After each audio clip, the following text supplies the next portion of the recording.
America, we are done mammying you. Then let me tell y'all, don't look for no check this time. Don't look for no check. I've actually never felt the camaraderie between the Latinas and the Blacks. I'm going to say it comes down to a feeling of white adjacency and wanting to be identified that way. You know, that we need to cancel out this whole BIPOC because we were the only thing bi we were was by ourselves. Like, oh no, that he doesn't mean us. Oh, baby, he means you. What do we do that this relationship seems so fractured and Black people feel so betrayed by Latinos? Otherism is serious. We are not the same. Don't get it twisted. People are oftentimes trying to make sure that they're not the group that is that oppressed group. First year on record to smash a warming limit. Didn't he say he's going to drill day one? Yep. Drill, baby, drill. Y'all, Gen Xers are getting it. And so the older boomers are saying, do we have any generation who can fight like the civil rights? Oh. Oh. Were those fighting words? Listen, we are saying to quiet out loud. You will learn what policies and federal programs are on the chopping block and how potential new regulations may impact you and your family. But be not discouraged. We leave you with actionable steps that you can take to secure your financial, health, and mental wellness for years to come. Buckle up. It may be a bumpy ride, you guys. Find out all you need to know with recurring panelists, Dr. Trisa and Dr. Olivia. We thank you guys for joining us, and don't forget to do what? Click subscribe. So there's a lot that's happened this week, and many people are alarmed. And matter of fact, many people are downright terrified. The reality is setting in. I'm hurt. A lot of us are juggling grief, confusion, and defeat at the same time. While many of us fear that the next 4 years, the most vulnerable communities in our country will be under siege. For Black people, Muslim people, migrants, disabled people, women, and other vulnerable groups, this was not just an election defeat. It's a signal that the next 4 years will be plagued by corruption, chaos, and real consequences that will not only hurt our communities, but generations to come. With the new change in governmental power, people are asking, what's going to happen to my health care? Will I have Social Security? And what's going to happen to the welfare of my family? These are real questions, and certainly people are getting nervous, especially with other concerning potential policies such as police immunity. There's additional unexpected outcomes from this new transition or future transition. Is there a severed tie between the BIPOC population? What's going to happen to environmental justice? And should we be concerned about the media and whether or not we'll be able to at any point get accurate information on what's going on with the federal government? These are very real conversations, and we are here today to clear up some misconceptions and alarm you as to what areas you should be considering and thinking about. So we had to bring in the troops, no pun intended. I might get some violations and I may offend some people with what I'm going to say, and I don't give a I'm cycling through all of the emotions this morning, mainly rage, sadness, and despair. I'm utterly disappointed in the white women, Latinos, and Black men who voted for Trump, and I hope I never have to interact with y'all. Hey y'all. Okay, so I've been an emotional mess since this morning, like it's been a bad breakup. Okay, but I wanted to share this word with you. Sometimes the victory ain't always in the win. It is in the assignment. The assignment was for VP to show how far she could go, was to show the possibility of women being in the highest seat in office, to show that when we come together, no matter your race, your color, your creed, we can make change. So this evening we are welcome back with Dr. Trisa. Thank you for joining us back. Listen, and of course, we had to bring everybody's favorite midwife to have this conversation. What's up, y'all? It's been a hard week. Okay, it has been a very hard emotional week. It's been a trying week, and some people are downright scared, especially when you talk about the marginalized, like our LGBTQ plus community, are absolutely terrified, especially our transgender community. Black women are exhausted and, need I say pissed as hell? Can I say that? Pissed. Okay. I always tell people, if you truly want to learn about America, talk to black women. Yeah, because unlike everybody else, black women cannot afford to around and find out.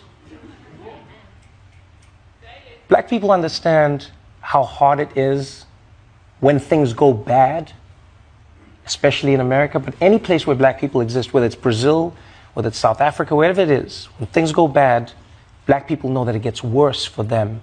But black women in particular, they know what shit is, genuinely. People always be shocked. They'll be like, why do black women turn out the way they do in America? Why do they vote the way? Yeah, because they know what happens if things do not go the way it should. They cannot afford to around and find out. If there is anything in that BIPOC, the only thing we felt was that we were by ourselves. Okay. And we want to know what happened to our Latina friends, Olivia. What is going on with our communities? So let's get into it. We're just going to jump into it. So as everyone knows, the Republicans are in complete control of the government. The executive branch, the legislative branch, and before everything went down, the judicial branch. And there were already signs that we were heading in this direction. And some people took heed to the warning and others became apathetic and others just didn't care, like it wasn't a priority for them. Most people are saying that their primary motivation or primary issue for the election was the economy. But what is the economy going to look like in the future? And these are questions we're going to talk about today. What are you guys hearing? What are people most concerned about? Like, what are your circles? What is your environment sharing about the most concerning issue that is making them nervous, scared, want to leave? Because I do know people who are packing up, especially individuals who have otherwise abled loved ones in their families. So, Dr. T, after you.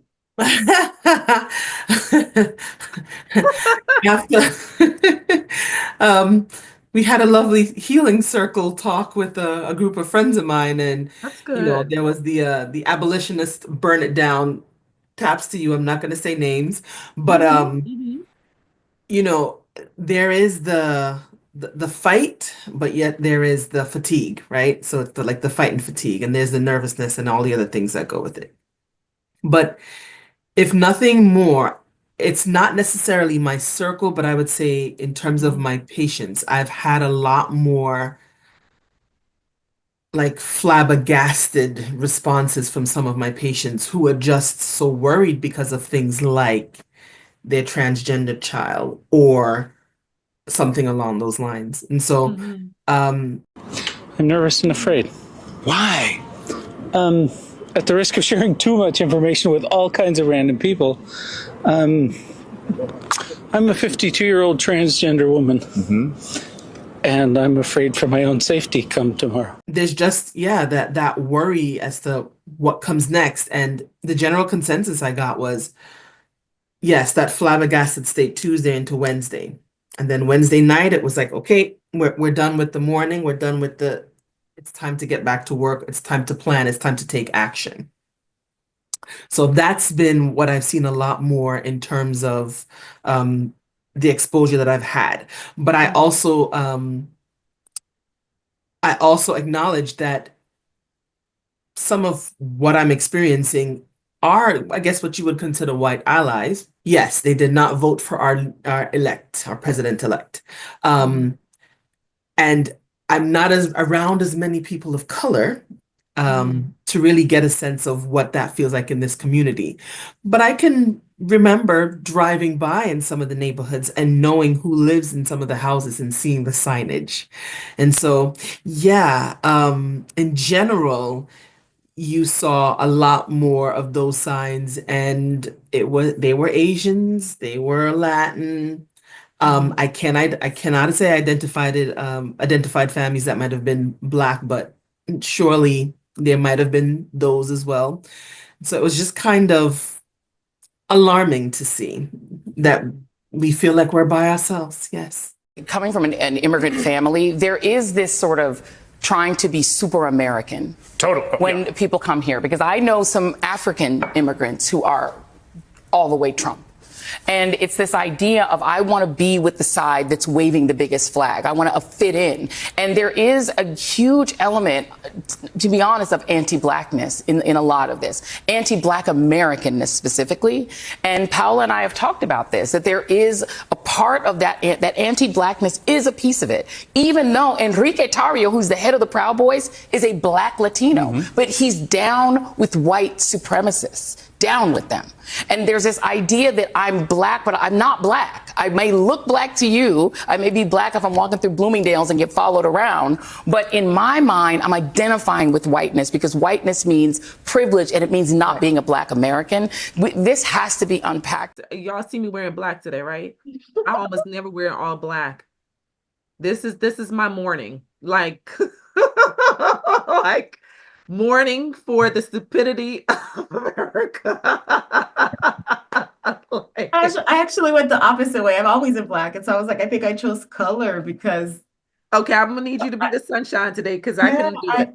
I have found myself ministering to my loved ones because here's the thing. I think like we felt like, okay, in 2016 when this happened, it was right off the heels of Obama, right? 8 years of Obama. And I think in 2016, it was such a shock because for many of us, the behavior, the cultural shift, the voting for a man who was just so vile, so vulgar, truthfully, right?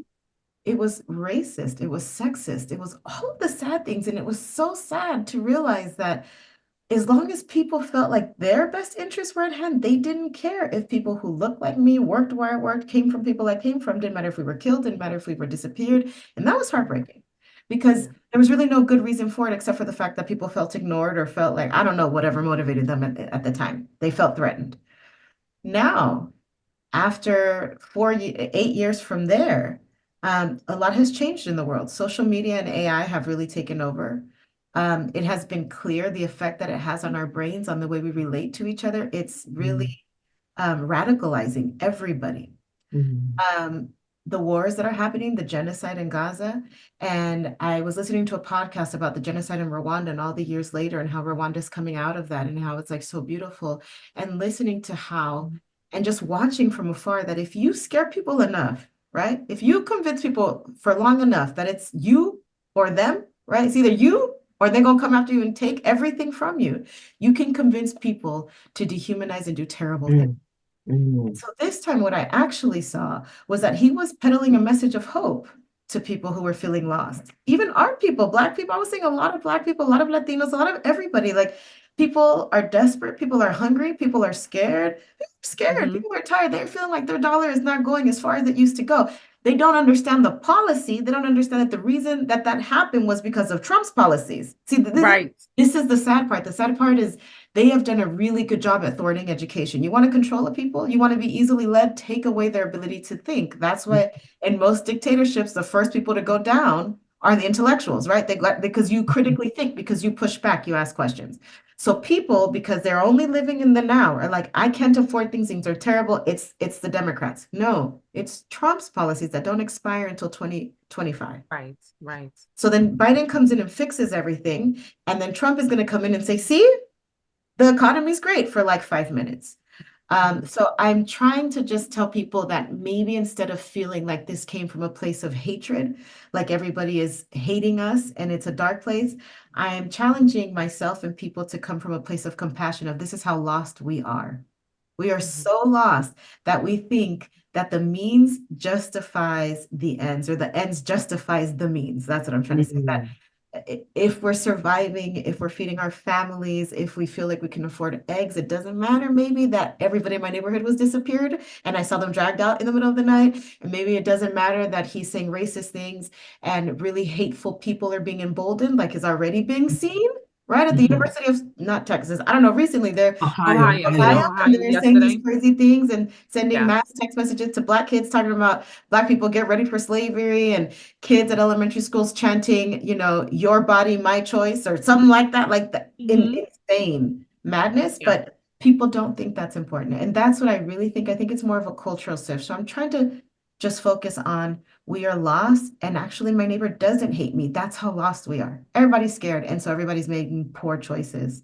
There are some hateful people. I'm not saying there aren't malicious people, but most people are not. And also a statistic, about 22 million less people voted this election, than last, or when Trump won in 2016. So he actually didn't get new followers. It was the same amount generally of votes that he got. It's just that many people didn't vote. So he won the popular vote with the same base, By basically. default. Yeah, so that can help to know that it's not worsened. It just is worse. Right. It's just more people becoming apathetic, and that is concerning. I do think that the underlying our foundational issue as to why we're constantly feeling like crabs in a barrel and constantly trying to climb over the other person. So when we see the Titanic is about to go down, we're trying to be that group that gets into the lifeboat, that makes it into the lifeboat, not really caring who's left on the Titanic. So you want to live in a white-only country? Not necessarily white only, but a country that is clearly based on a European model in which whites will basically remain the overwhelming majority in perpetuity. Okay, how do you achieve that? Well, that's an excellent question. Donald Trump has got some first good steps in mind. He wants to make sure no more illegal immigrants come into the country, and he wants to make sure that all illegal immigrants here go back. He wants to end birthright citizenship.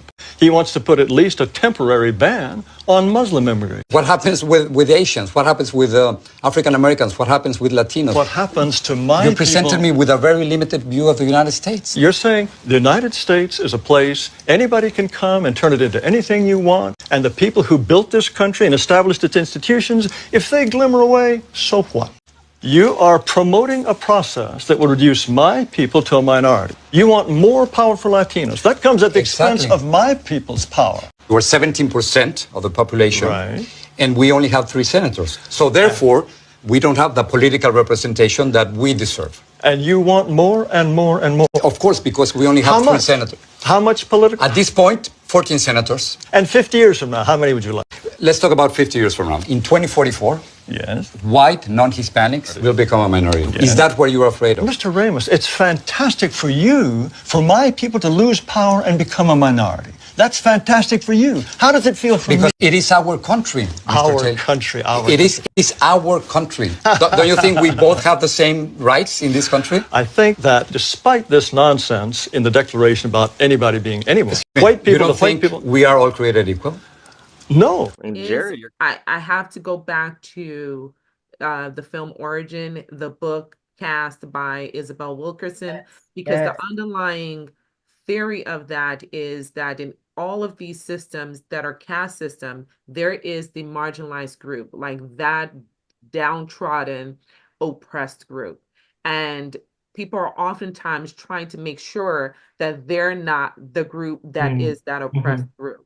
And so they will do anything to collectively keep a target group down so that the caste system exists, because the caste system can't exist unless you have an oppressed and an oppressor.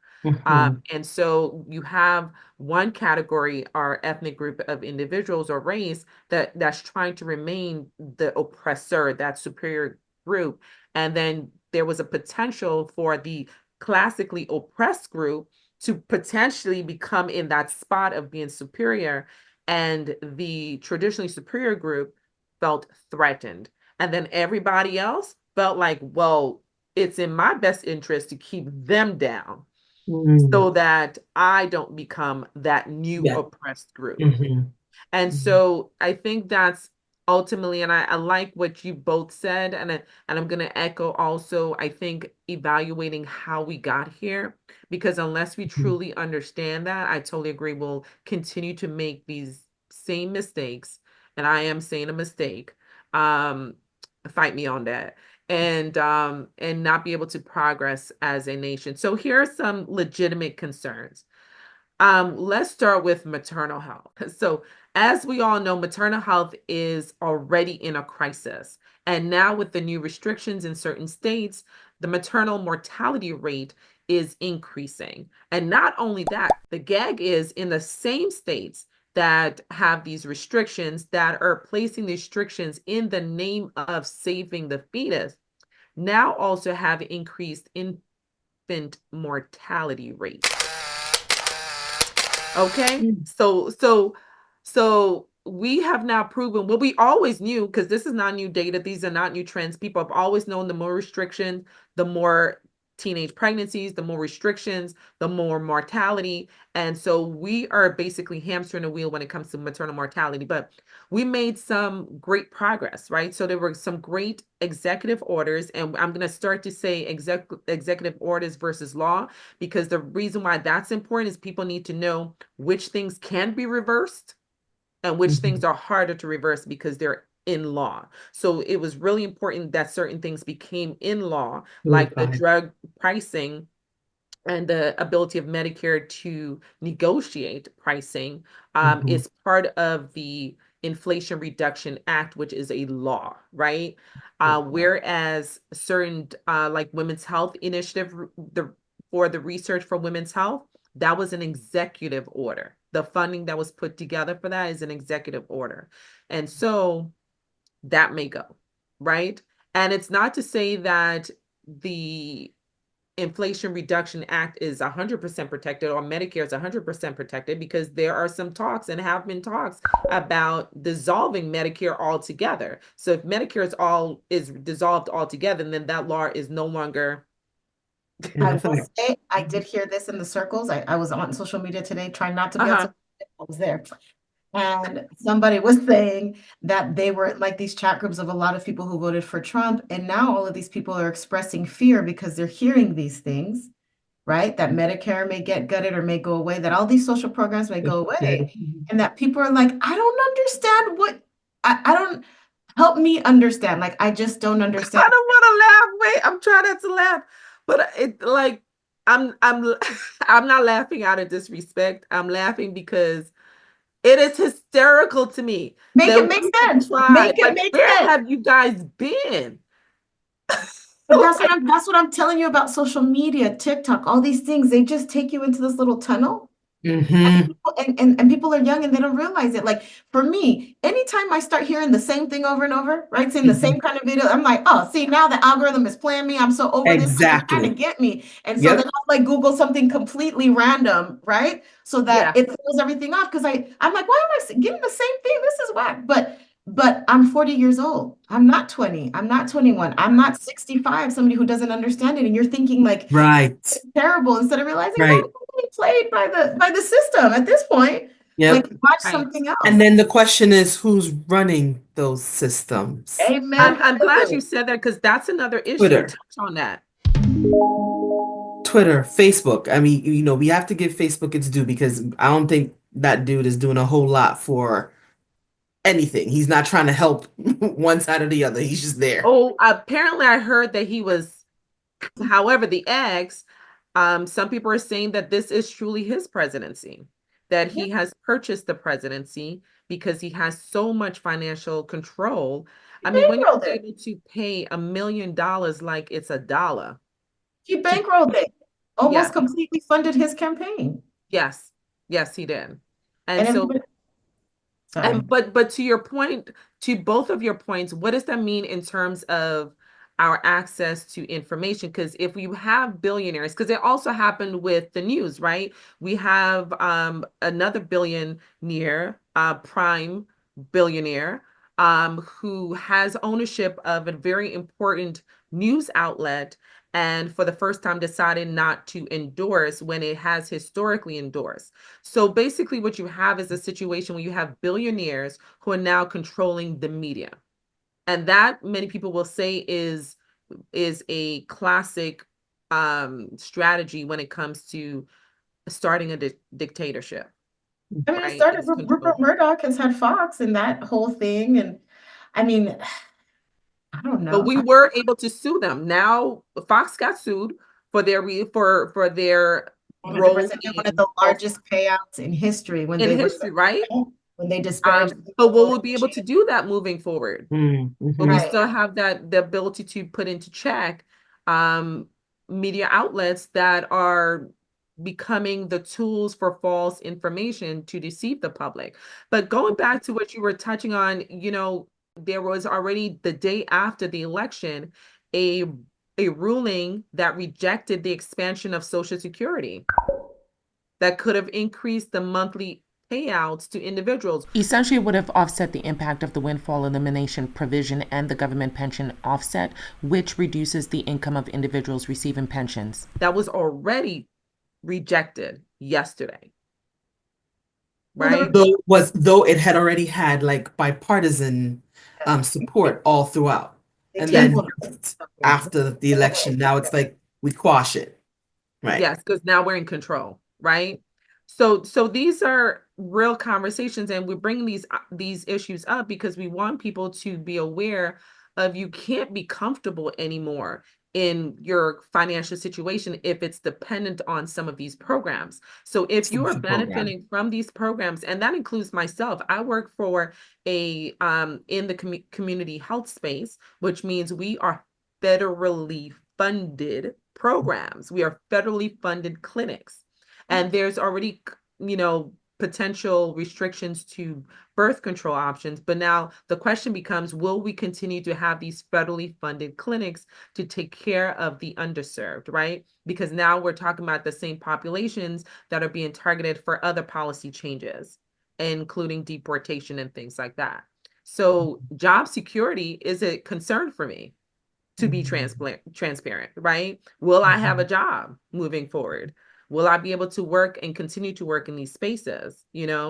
Medicare is how a lot of organizations, hospitals, clinics, practices get paid. Yes. What happens when that goes away, right? There have been talked about the Affordable Care Act going away. What do you guys think about that? You know what? My honest answer is I'm really interested about all the replacements. So the EPA going away, the Department of Education going away, the Affordable Care Act going away. Okay, well, what are we replacing with? I'm really interested. Where do we go next? What happens next? I'm really interested to know, do you have something better? Because you could make the argument that these were never perfect, right? They didn't always do what they were supposed to do, which we're open to that. I think most people are open to acknowledge that. But then what? So you're going to replace it with what? That was the thing. It was like, we're going to do this and we're going to do that. And everybody's like, yeah, all right, y'all. Well, we're burning down the boat. Well, we're also in it. Do you guys all know how to swim? Because I know how to swim. You know how to swim? Do you have the life vest? I don't know. And neither do you, because you weren't paying attention. Well, the question is, for a lot of the criticism has been that the goal is to really increase even further the control of corporations, right? So under the Biden-Harris administration, there was, for example, restriction of certain mergers, because if certain mergers were to happen, then basically you have these monopolies being created. And that restriction is going to go away with the new administration, which will allow for these mergers to happen. And so if you think that that is their focus, is to increase the profitability of some of these huge companies, which is potentially why certain companies funded certain programs. So if you look at the companies that were initial to congratulate the elect president, you probably determine where a lot of his funding came from and which companies are likely to be able to continue to grow and be potentially even greater profitability. I don't know what's beyond billionaire, but apparently one of those companies that a lot of y'all drive the cars, and I still don't even understand, is on the way to becoming the first zillionaire. But that's because, do you know that all of his wealth and everything was built on government subsidies? Here's the rub, you guys. This is why he wants to now get in bed with the president, because he's going to continue to do everything for free, not pay for anything, and then he just makes money. That's why the stock market rose, because everybody who's making money, and we're upset about this, right? You just handed it over to them. I mean, yes. You gave them the United States government. You said, we want a dictatorship. We want you to go in and do whatever it is you want to do, Donald Trump. That's what we want to do. We don't care. Because you're such a good businessman. Right. So okay, that's what that part. Everybody wants this run like absolutely no successcul business. Right. But everybody wants this run like a business. Guess what? Business is all about profits. Business is not about people. So that's why privatized healthcare. That's why privatized prisons. We are the collateral, you guys. So. So to answer your question, though, that is the replacement, right? It's going back to where the healthcare system was. Do you guys remember how much premiums were before the Affordable Care Act? So you couldn't get insurance if you were sick. I mean, you were You were off your parents' insurance by the time you were 18. Like all these people who are hanging out until they're 26, they don't even know. Right. And that also led to the ballooning cost of healthcare. And so the Affordable Care Act not only allowed people to have more access to affordable healthcare, but actually sought to curtail some of the ballooning of the healthcare system, which if it continues, people anticipate that it could actually destroy completely the economy, because it's one of those industries that is, there are minimal regulations. And so people will continue to, we talked about the recent topic with Olivia about private equity in hospitals. Now there will be no control of these things happening, right? So now it's a free fall for everyone. Everyone can basically grab whatever they want because there will be no accountability. And so that is a concern for people. And then when you talk about the whole mass deportation, it's clearly a hot topic because people in certain states are frustrated with the mass influx of migrants. But a lot of people don't understand the financial benefit of migrants. Okay. We have a labor shortage in America. There are a lot of jobs that Americans do not want to do or don't want to do it for the amount of money that is going to be optimal to get the job done. Or they're not advertised publicly for you to be able to even get them. No, this is a fact. So any non-union construction job, building a home. Yep. If you've ever built a home, these people that are building your homes, highly good chance that they're not documented. They're not documented. But I'm just being honest. This is a fact. They work from sun up to sundown. They don't complain. They get the job done in a very efficient manner. You go to any farms down south, like real industrial farms down south, California, farmers sued the administration 4 years ago when they tried to implement this because they said if they take these people away, we are not going to be in business. It's going to be over with. And they're doing jobs that Americans can't do. They know that. That's what I'm saying. The politicians play off of people's ignorance. They understand. These people are very intelligent people at the highest level possible. They know if you deport every undocumented immigrant in America right now, it would crash the economy. And that's why. I don't know why, Taska. I really don't understand how people don't understand. They choose not to. Because it's or it's the failure of our failing education system, which we're also going to make fail even more. Simple. Okay. My cousins Juan and Jose come over here. They're illegal. Okay. They work in the apple orchards. And she doesn't mean actually her cousin. I don't mean it. I mean, so don't go after her family because I am half Mexican. They come over. They are cheap labor, right? Keeps costs down. They also do the job you don't want to do. If Blake and Brian are going to go pick the apples, they're going to want to get paid at least $25 an hour. So guess what? The prices of your apples go up, right? Exactly. I mean, and they're probably in unions, which means they got to pay for their pensions. You got to pay for their health care. And so they cost more. Like the disdain toward our blue collar workers. Okay. Like, do you like staying at hotels? Do you like eating at restaurants? Like, right? Do you like all of those things? Who do you think preparing it? Who's cooking? And the whole thing about them taking our social services, they don't get them. And a lot of them do pay into the system, believe it or not. A lot of them do still pay taxes, have fake socials. I know we shouldn't talk about this, but a lot of them still pay into the system and don't get anything back.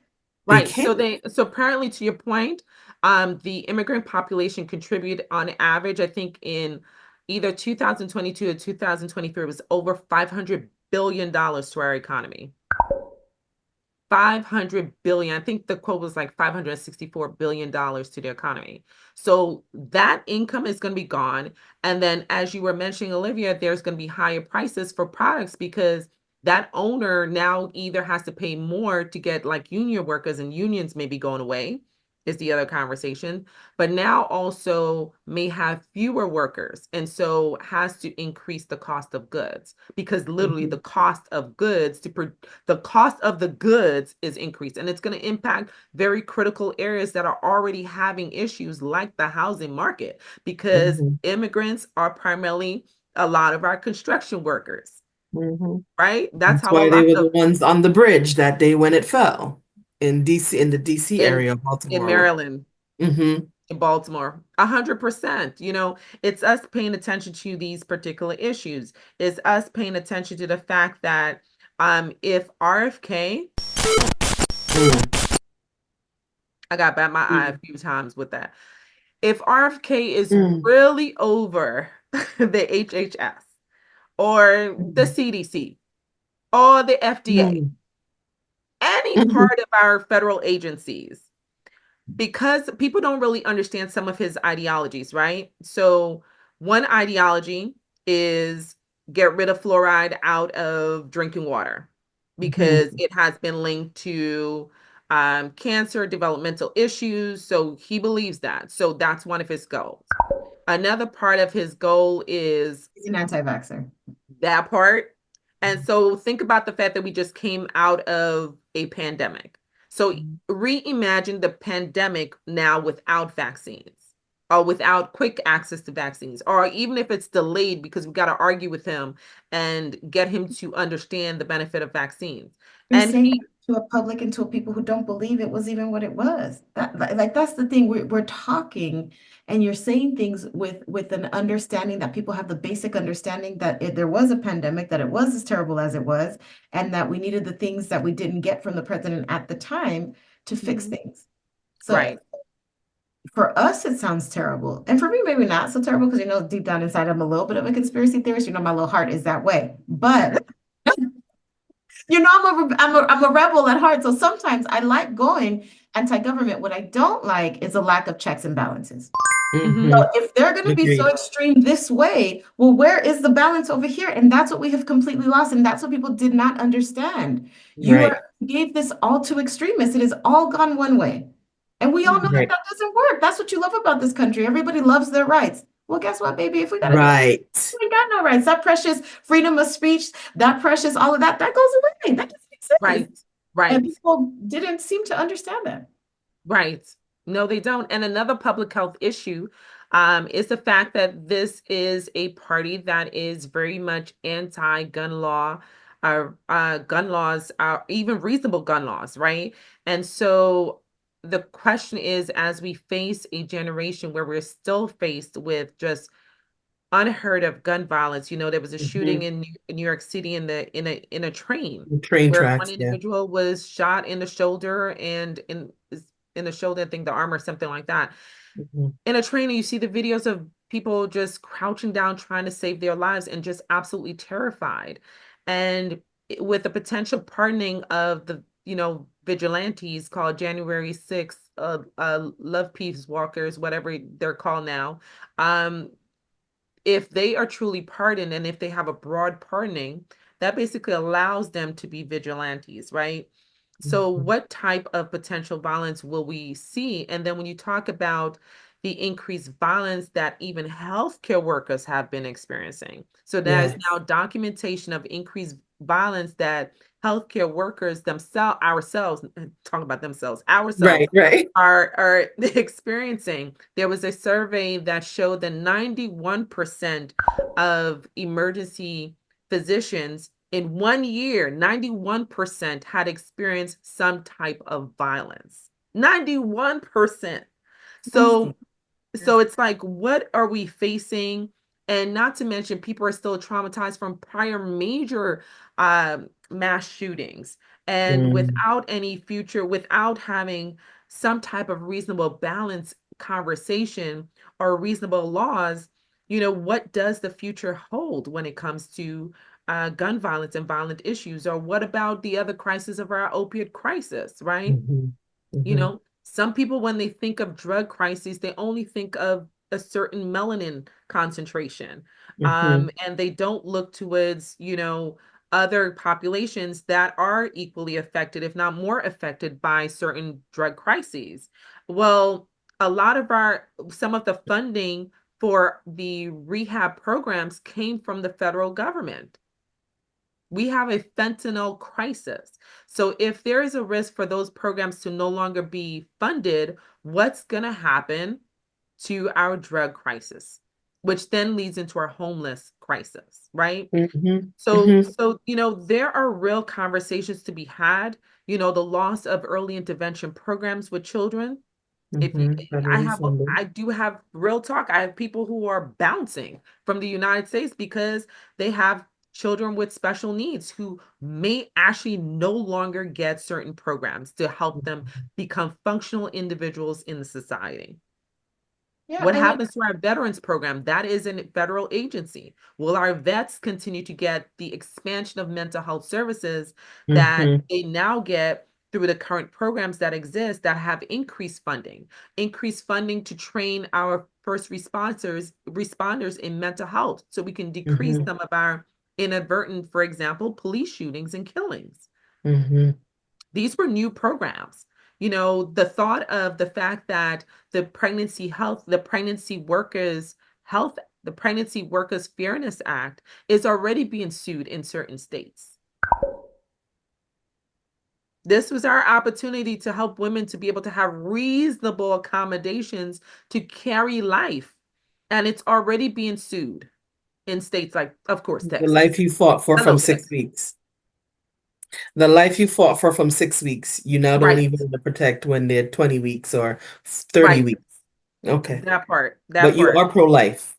But you Okay. are pro-life, right? What about our programs, our assistance programs to help people who are below the poverty line and who may not have access to food? We've been talking about food deserts and things like that. So Mhm. it's just, there's a lot of fear and a lot of anxiety and a lot of terror because, like Olivia, I think you were the one that was mentioning that people just didn't even pay attention to all these things happening. That's why we're bringing up these topics, because we want you to be able to pay attention to it. We want you to be aware of the things that you need to be thinking about to safeguard your family, to make wise decisions for your families.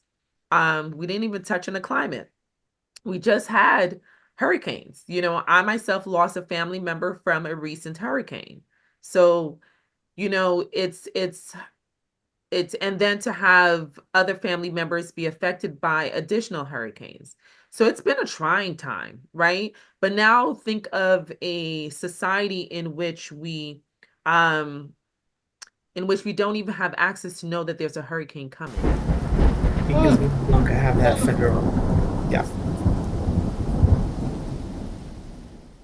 what if it's not so bad? What if, like you were saying, what can we do, or what can people do? Maybe being aware, like you said, of the things that are federal programs, right? Because I think that's that's bipartisan. You can go to any federal website and see what the federal programs are that affect your life. Everybody's always talking about, well, do your research. Well, do this research.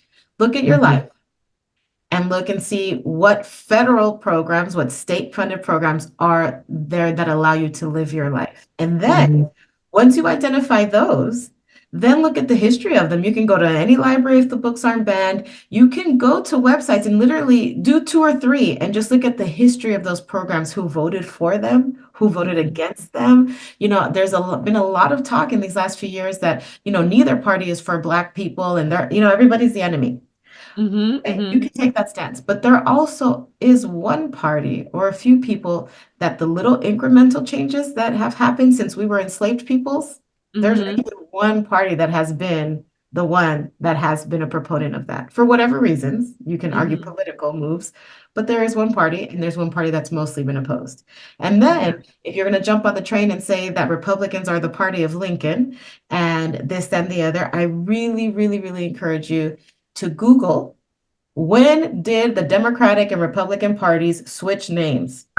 So that you understand in history. That part. You understand in history That part. the values, and the Republican Party of Lincoln is the Democratic Party of today. People don't know that, though, because there's an people actual said that, time like, in history where they switched names. But if you look at just the values and the ideals of each party, you will see and there's an actual date. Like I remember learning this, I think in 3rd or 4th grade, there's an actual 8th grade US government. Yes. I There's don't an remember the actual date. Don't test me on it, but there is a date. where the year where it's flipped. And so I just really encourage people to look at the things that they love about their life, see how the government affects that, and then read a little bit about those things. And that may inform you about the way you vote, or for you to understand how to better plan for what's coming.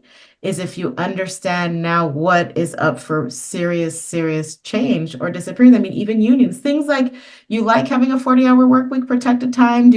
Before there was no such thing as a 40-hour work week. People didn't have time. There was no overtime. There were no protections for employees. Who gave that? Unions did, right? So maybe now unions, maybe they have outgrown their use, maybe they abuse things, but understanding the history of help you be less confused about what's happening right now. Because right now is a moment, but if you understand the genesis of things, you can make a different argument. And the thing is, and we're surviving, and in another 4 years we have to do it again, right?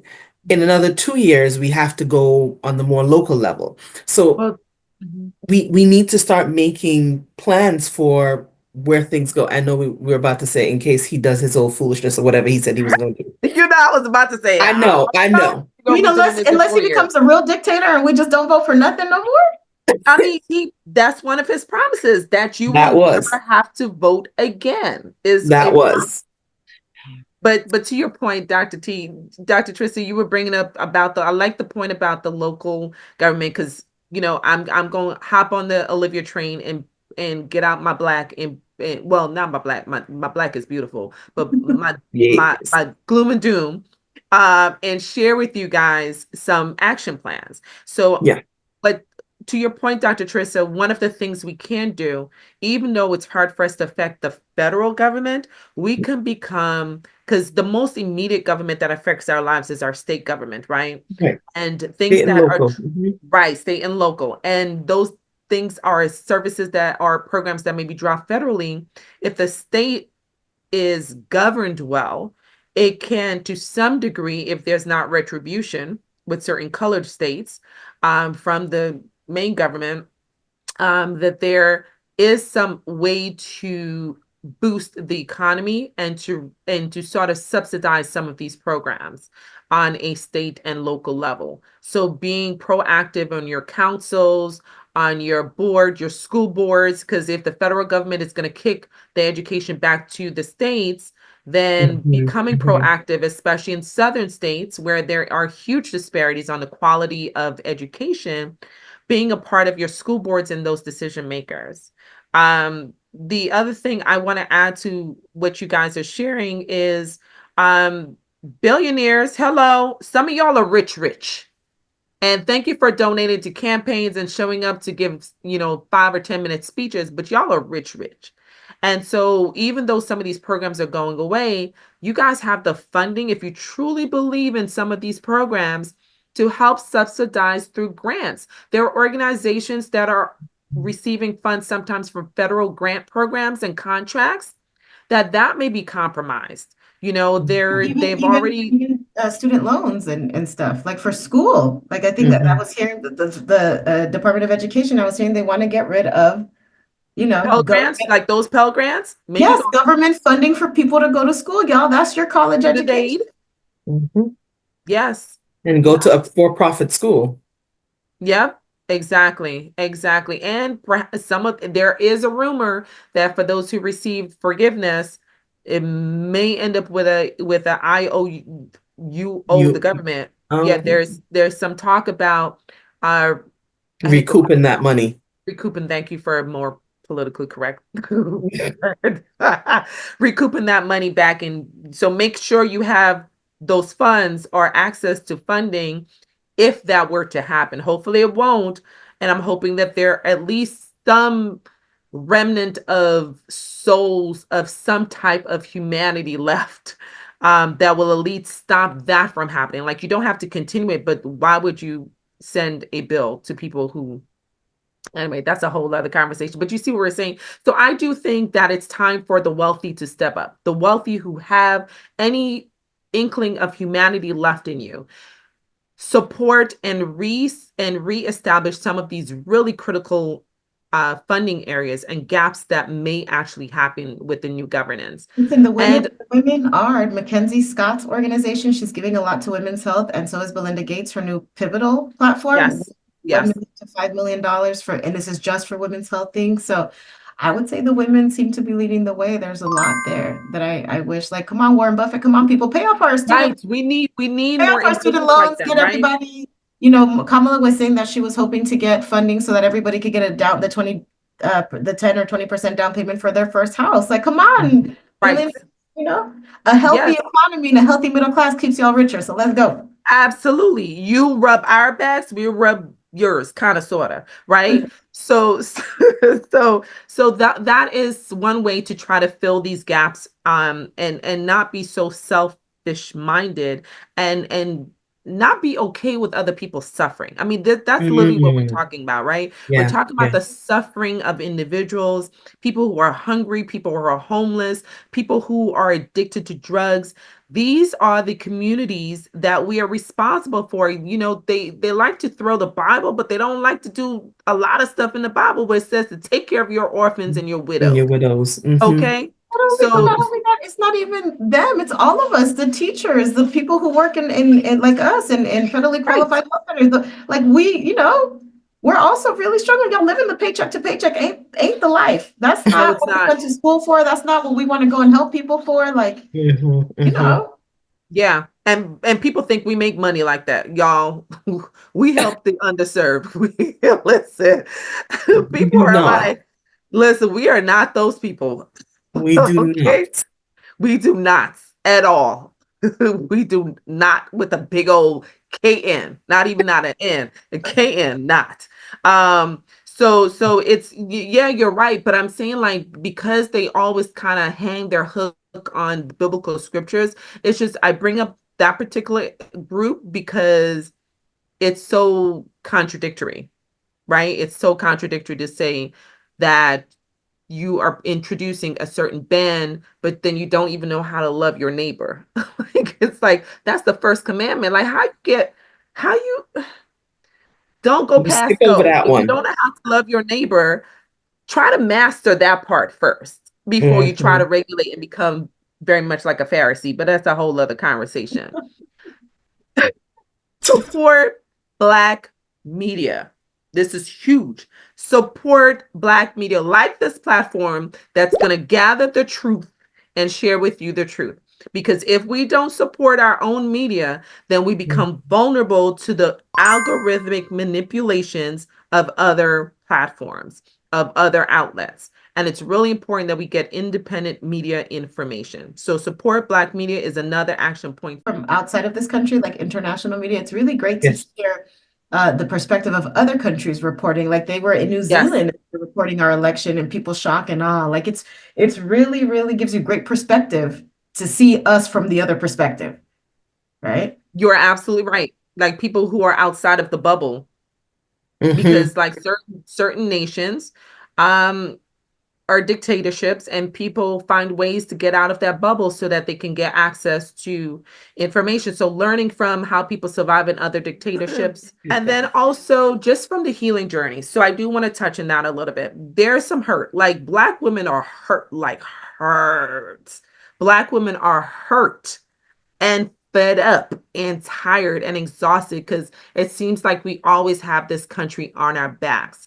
And right now, Black women are saying, let the crap burn. Let it burn down. Let it burn. We are washed our hands. You guys have done what you have done. Take responsibility for your decisions. We're no longer mammying anybody. And I mean that figuratively, right? We're no longer mammying anybody. America, we are done mammying you.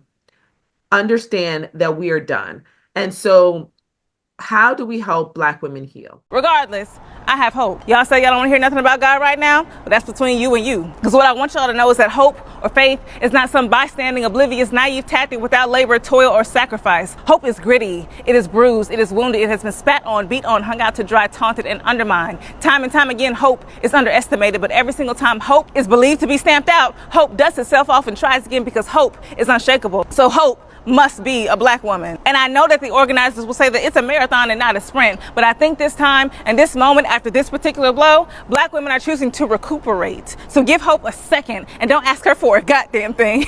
Hope needs rest. Hope needs restoration. And if we're leaning into this new frame of reference, I move to reject the urge to keep calling Black women resilient, because I would like to be thought of as hopeful and unshakable in my hopefulness. The difference? Hopefulness recognizes that we do in fact feel, that we do in fact experience tidal waves of emotion that we well up inside sometimes, and sometimes we just need to release, but we do not drown in it. Not because we can breathe underwater, but because as long as we can draw breath, we can float. And I don't want to be regarded as this forever malleable, inanimate object that can be poked and prodded, bent and battered, and continue to function in a worn and weary state. I want to be regarded as a human being with an unimaginable and indescribable power to heal, reinvent myself, evolve, and transform. And if you call yourself my sister, my brother, my ally in this, I want you to think enough of me to understand that I need to be protected while doing that, so tag yourself in. America did not choose a Black woman, go figure. Racism was on the ballot and y'all chose it, but I think many of us experience heartbreak because you let us hope. Knowing that identifying with the hope that lives within us, that sliver of light bursting through the cracks of the hedge of protection that guards our hearts, makes us vulnerable. It requires we tap into our softness, knowing this world has never let us be just a girl, but right here, right now, I'm urging my fellow Black women, femmes, queer folk, and the men that showed up for us to affirm our girlhood and just let us exist for a minute, because nobody has the answer right now for exactly what is to come. We mammy each other. We laugh and honey. At this point, a lot of sister circles are forming and are doing healing journeys and recovering journeys, because it's been so exhausting. We've been fighting constantly for years, and there are the older population that are questioning whether or not this generation and generations after us have the ability, have that civil rights fight in us. I have definitely noticed a difference in the response of the different generations, right? We have the more mature generation that's just like, it is what it is, let's deal with it, right? We have sort of the in-between generations, the sort of the earlier or younger boomers who are still got that civil rights fight in them, right? Who are like, I'm gonna take a break, I'm gonna give myself a little self-care, but I'm back in that fight. There's stuff that we gotta do. And there is stuff we can do. We're acting like transition has already happened. But President Biden, there are things you can do to safeguard this country in the meantime. So Congress, there are still things y'all can do to safeguard this country. And it's up to y'all to be strategic in doing those things now.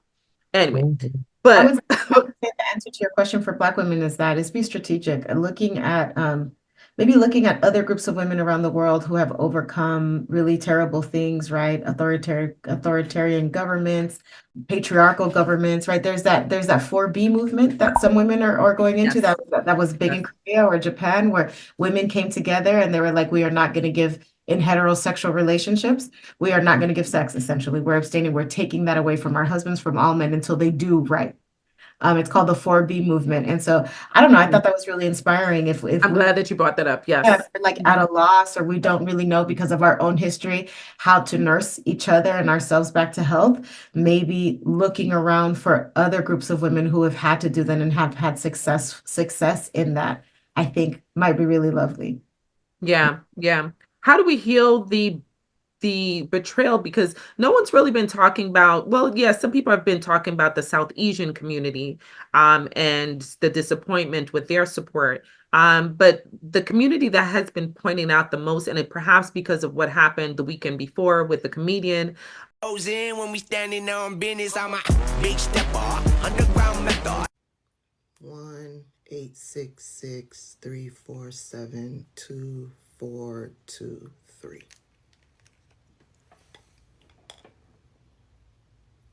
Hello, ICE. Has been the Latina population, the Latino population, the Latinx. Some people don't like Latinx. I learned that there are Latinos that didn't like the fact that the Democrats used the term Latinx. And there's this idea that I'm Black, but I'm not Black. I may look Black to you. I may be Black if I'm walking through Bloomingdale's and get followed around. But in my mind, I'm identifying with whiteness because whiteness means privilege and it means not being a Black American. This has to be unpacked because this shift among Latino men is significant. And it says something about where we're going in this country, about whether we can create an appeal. What do we do? Because Black folks, Black men included, are like, hey, we showed up. We did our part. Y'all need to talk to the Latinos. So what do we do that this relationship seems so fractured and Black people feel so betrayed by Latinos? New York City, not born, but bred, right? And the New York City Latinos that I know, and I'm going to say the ones that I know, I'm realizing there's some different ones. There isn't that division. There isn't that. I would have no doubt where their support lies. But I do realize that there are a lot who aren't there. And I think it comes down to that. I'm going to say it comes down to a feeling of white adjacency and wanting to be identified that way. I could be wrong. That has But been that's what one it of the feels criticisms that like. certain groups within the Hispanic community have traditionally acted or been learned Identified. how to, They've yes. have identified themselves. They've aligned themselves in terms of white adjacency. See, I feel like my experience as a Black Latina, you know, I'm Mexican and Black. I also just lived the last 2.5 years in the Dominican Republic. I think the mistake has always been thinking that Latinos are a monolith, right? Spanish-speaking people, it's a whole continent, and then you also have some in Europe. And the thing that is very prevalent, I think something that Americans do not understand, is that Latinos are very classist. It is a very classist society. They're not white adjacent, they're white. Those people are white. Have y'all ever been to Guadalajara? Those are the whitest people I've ever seen in my life. Some blonde, blue-eyed. My Mexican family are either very, very white, as Aryan as they come, blue eyes, green eyes, blonde, and they're very proud of that, right? They were colonized just like the rest of us. And so they do operate in a very classist society. Money talks, skin color talks, and it all works together. So the idea that they're supposed to, you know, get down with the get down because they're Hispanic, they got money. They're not the same as the poor Latinos.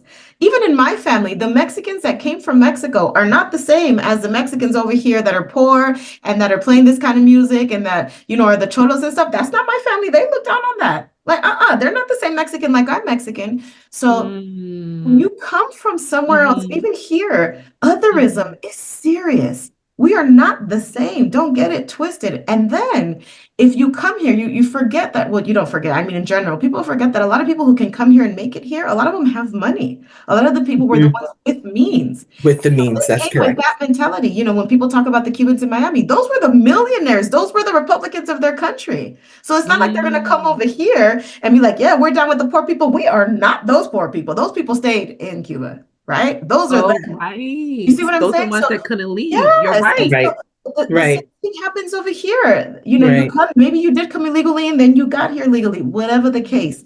People are real quick to other people. We are not the same. Don't you forget it. And that's what people keep mistaking. Black people say the same thing. We are not a monolith. Latinos are the Right. same way, honey. Right. I You're right. come from You're right. this, that, and the other. We are not that. I'm not Black, baby. You Black. I am not Black. I am light skinned. You know, so you have to understand the nuance of colorism, which we do when you think about it in those terms. You have to understand the nuance of classism. So just because I speak Spanish and I'm from Mexico too, Carlos Slim is from Mexico. At one point, he was the most rich man in the world. He is not the same as these other Mexicans crossing this border illegally. Let's get Right.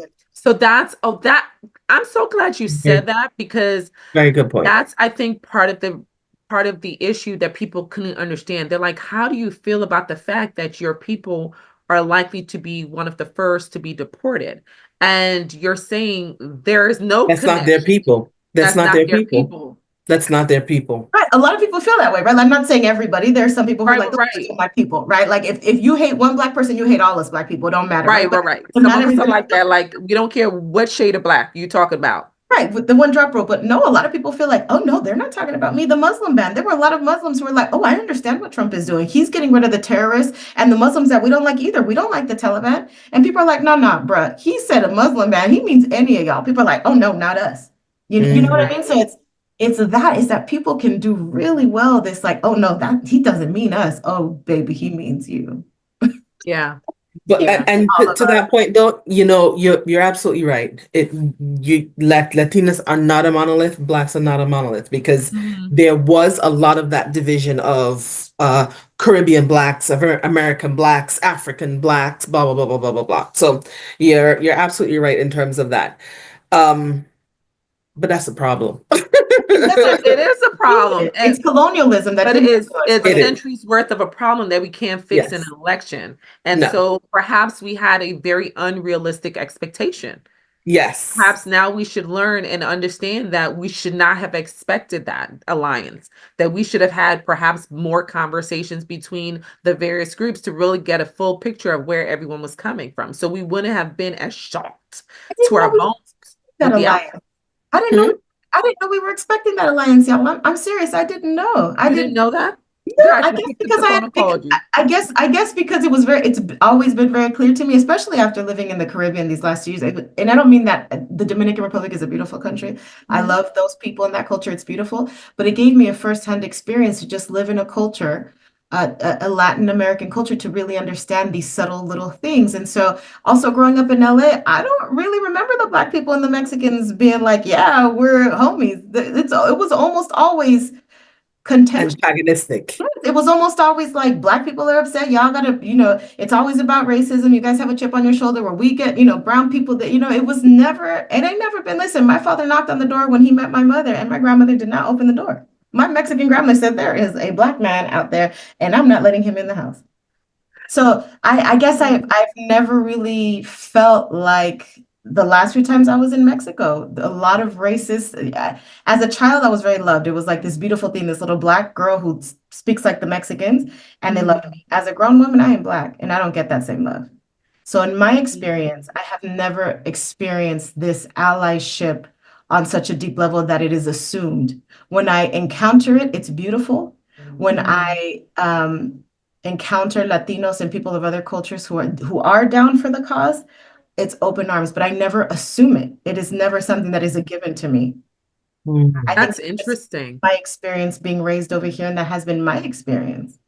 Do you, Taska, do you feel similarly to as I do in terms of that New York City level of things? I mean, I will definitely say I've had both experiences where I feel like in New York City, we were like, yo, that's my boo. Like some of my favorite people are like the variation of Latinos, right?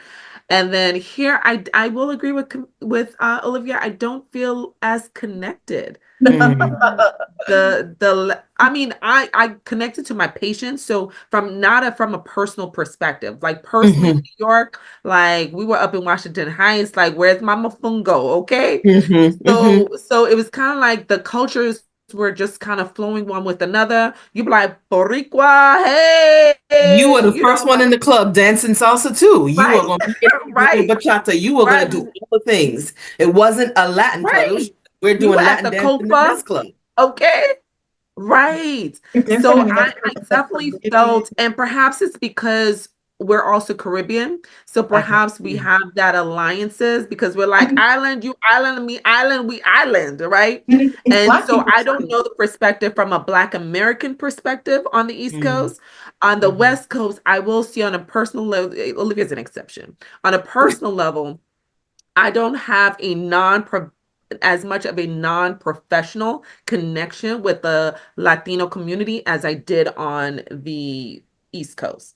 Like here, it's been primarily professional related, right? And I have an amazing population that I'm able to serve every day. Yeah, and it's not everybody. I will say it was the older generation, more so the young generation. Everybody loved Black people. It was like my grandparents' generation, my parents' generation. They're still like and even as patients, my patients love me because they don't have anybody else in the clinic who speaks Spanish. So they're like, oh, thank God, somebody who speaks Spanish. But it takes them a minute. They're like, right? Side eye, big time, big time. And then they're like, oh, okay, I love her. But it ain't, That's interesting. No, I'm so glad you brought that perspective because and it wasn't an expectation from a conversation, right? I think it was an expectation from like we on the same level, we have the same struggles. I expect you to vote similarly to me, whereas they're like, girl, that's no problem, right? One of my New York City friends said in her what part of the Bronx is she in? I don't even remember. But in her Bronx neighborhood and the people that are around, she's like the Dominicans who are darker than she is, because she's probably paler than you are, Olivia, right? The Dominicans that are darker than her are saying yes, they're voting for the president-elect because they don't want any more immigrants. And it's like, huh? Right. And you're like, wait, like I'm confused. Like it's like how Clarence Thomas.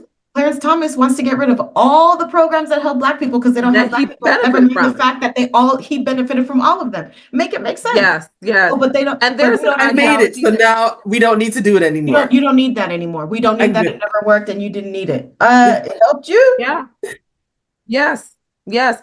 I mean, I remember Tim Scott saying on a program that people should just like it's such a simple solution that you get a loan for your education, pay that loan back.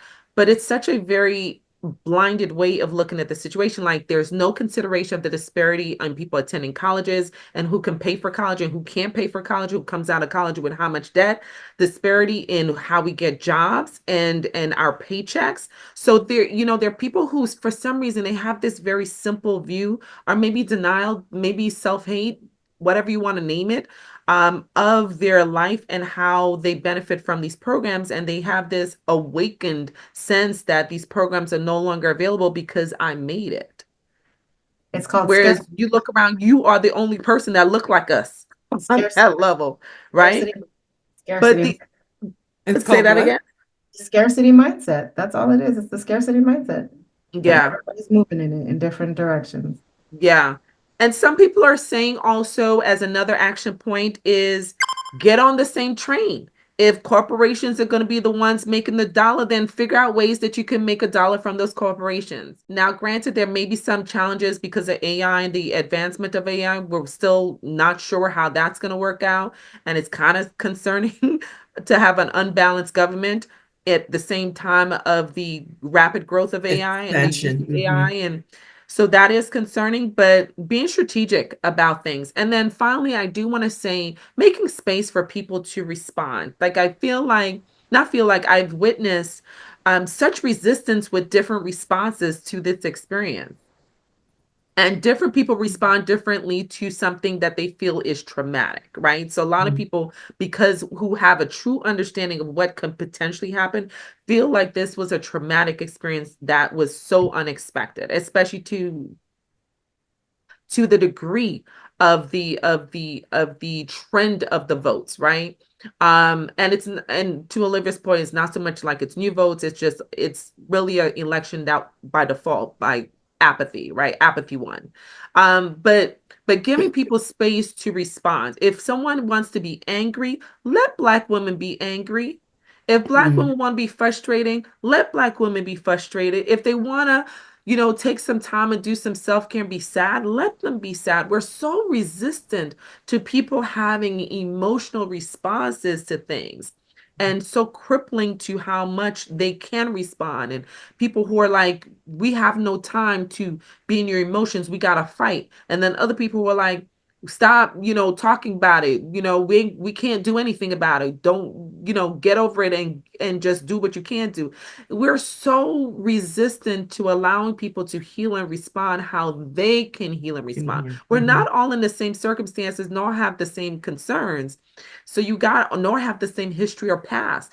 Some people are still dealing with the COVID PTSD, and they feel like, what if there's going to be another pandemic, COVID like PTSD? Now we don't have any checks and balances to help us. Then let me tell y'all, don't look for no check this time. Don't look for no check. Okay. You might actually have to pay. Yeah, you may actually have to pay, and make sure you stock up in some masks. But just making room for people to heal how they need to heal, how to recover how they need to recover, process how they need to process. Some of us are talkers, some of us are non-talkers, but just giving room for people to respond differently. So those are my takeaways. For the past 48 hours, my phone has been blowing up. People want to know what the good doctor has to say. And I will say this. I think that this is an excellent time to embrace radical acceptance.